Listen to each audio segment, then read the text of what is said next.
अस्सलाम वालेकुम जी, सकलैन खान दास्तान के साथ एक ऐसी स्टोरी, ऐसी दिल की स्टोरी के साथ आपकी खिदमत में, जो कि हर पेरेंट्स, हर वालिदैन के लिए बहुत ही सुनना ज़रूरी है।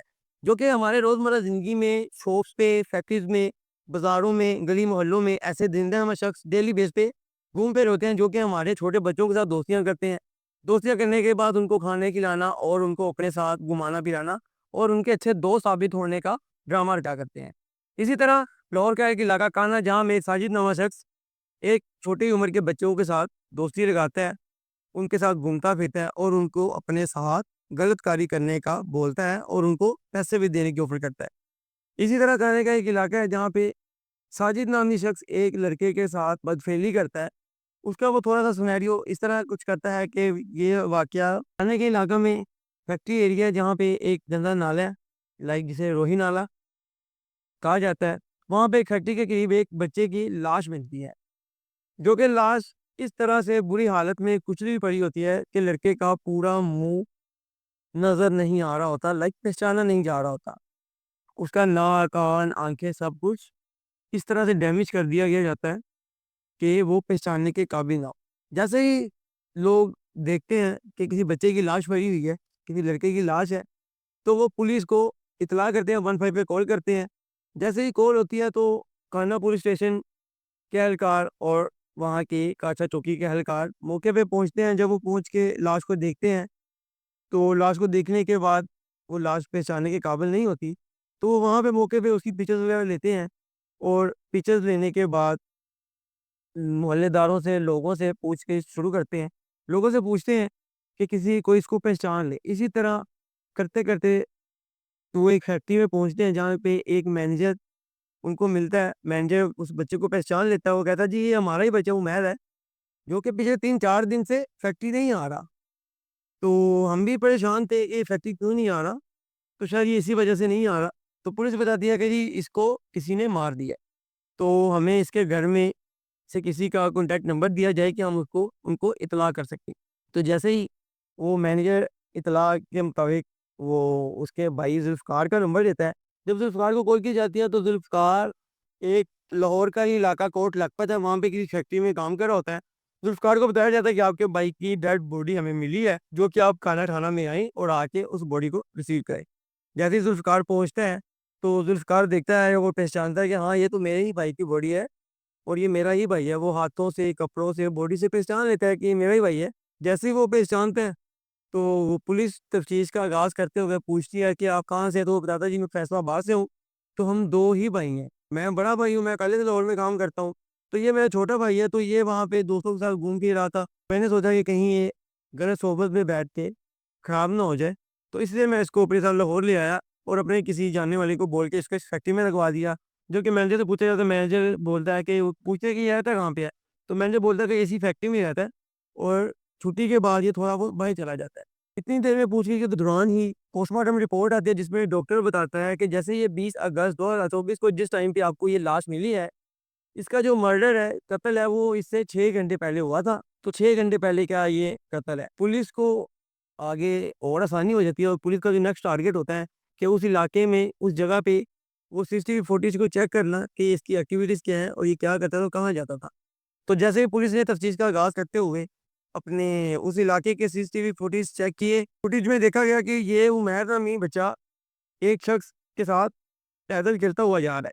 जैसे ही सर्च करते जाते हैं, सीसीटीवी फुटेज देखे जाते हैं, तो ये वो लड़का लियाकताबाद के निकलता है। वहाँ पे पुलिस अपनी वाइट नफ़री के साथ रेड करती है। रेड में वो लड़का, साजिद नामी लड़का पकड़ा जाता है। तो जब साजिद नामी लड़के से पूछा जाता है कि ये तुमने ऐसा क्यों किया? तो वो बताता है कि जी मैं ये मेरा दोस्त था उमैर और हम बहुत अच्छे दोस्त थे।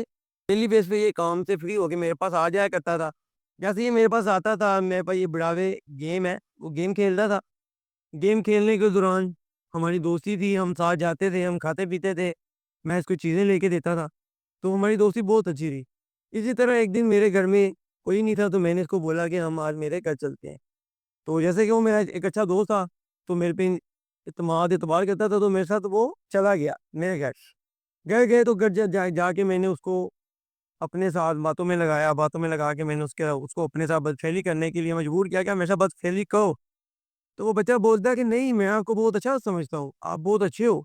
आप ऐसा क्यों करवा रहे हो? मैं आपसे ऐसा नहीं कर सकता।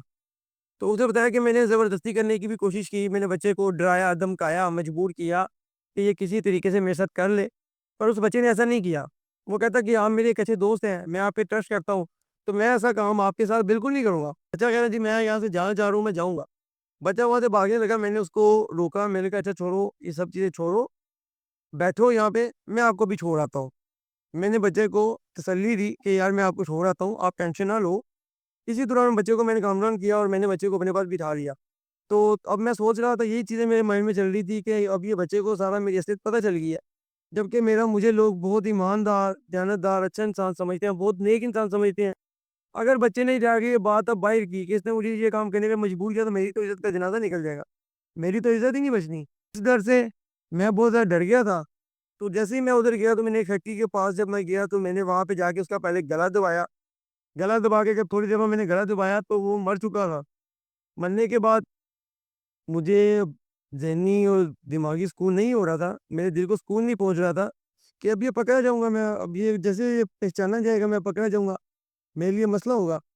तो मेरे माइंड में ख़्याल आता है कि मैं इसका चेहरा ही कुचल देता हूँ कि ये पहचाना ही नहीं जाएगा, जब ये पहचाना नहीं जाएगा, तो मैं पकड़ा भी नहीं जाऊँगा। तो मैंने वहाँ से एक ईंट उठाई है, भारी चीज़ उठाई है, उठा के मैंने उसके सर में मार-मार के, उसके नाक पे, यहाँ कान में उसका सारा फेस का हुलिया बिगाड़ दिया। बिगाड़ने के बाद मैं वहाँ से चला गया और मैं घर आ गया। ऐसे ही फिर आप लोगों को पता चला और आप लोग आके मुझे अरेस्ट कर लिया। अब वो पुलिस की हिरासत में है और ये सब इन चाबू से कि ये एक माँ-बाप के लिए, हर माँ-बाप के लिए एक सबक है कि अपने बच्चे को कभी भी उससे बड़ी एज के लड़के के साथ दोस्ती नहीं होनी चाहिए। वो अपने से बड़ी एज के साथ दोस्ती नहीं कर सकता बिकॉज़ उनका एज लेवल मैच नहीं करता। तो ये आप सबके लिए अगर आपका बच्चा कोई ऐसी सोबत में बैठा है, तो डेफ़िनिटली आप एक समझदार पेरेंट्स हैं। आपको पता होना चाहिए कि वो उसके साथ छोटी उम्र के बच्चे के साथ क्यों बैठ रहा है, क्यों घूम फिर रहा है। ये आप लोगों के सबक है, ये स्टोरी आपके और आपके बच्चों के लिए है कि कोई भी ऐसा दोस्त जो कि देखिए हम एक मैच्योर पर्सन है, तो हमारी बच्चों के साथ दोस्ती नहीं बनती। हम बच्चों के साथ दोस्ती नहीं कर सकते। हम उनके साथ घूम फिर नहीं सकते। इसी तरह बच्चे की बच्चों के साथ दोस्ती ही अच्छी लगती है। अगर आपको इल्म होता है कि आपका बच्चा किसी इस तरह की एक्टिविटीज़ में है, कि जो कि आपके बच्चे के लिए और आपके लिए कल को नुकसानदा और आपकी इज़्ज़तों के लिए नुकसानदा हो सकती है। जैसे ही कि बच्चा है वो बच्चा ज़्यादती अगर उसके साथ बदखली कर भी लेता है, बच्चा प्रॉपरली तौर पे इस काम में इन्वॉल्व हो जाएगा। वो फिर अगर एक बार करता तो फिर वो 50 बार करता, 1000 बार करता। कल को वो यही काम, ये बदफ़ेली खुद के साथ भी करवाता, तब आपकी इज़्ज़त ज़्यादा ख़राब होती। तो बेहतर है कि अगर आपका बच्चा आपको किसी इस तरह की एक्टिविटी में नज़र आ रहा है, तो आप उसको रोको, उसको मना करो, उसको समझाओ। नहीं समझता तो अच्छी खासी फेंटी लगाओ कि ये काम गलत है और नहीं करना और अपने बच्चों को रोकना है। अपने इस कार्यक्रम को उसको इजाज़त दीजिए और मेरे पॉडकास्ट को ज़्यादा से ज़्यादा लाइक कीजिए, सब्सक्राइब कीजिए, शेयर कीजिए और दुआ में याद रखिए। अल्लाह हाफ़िज़।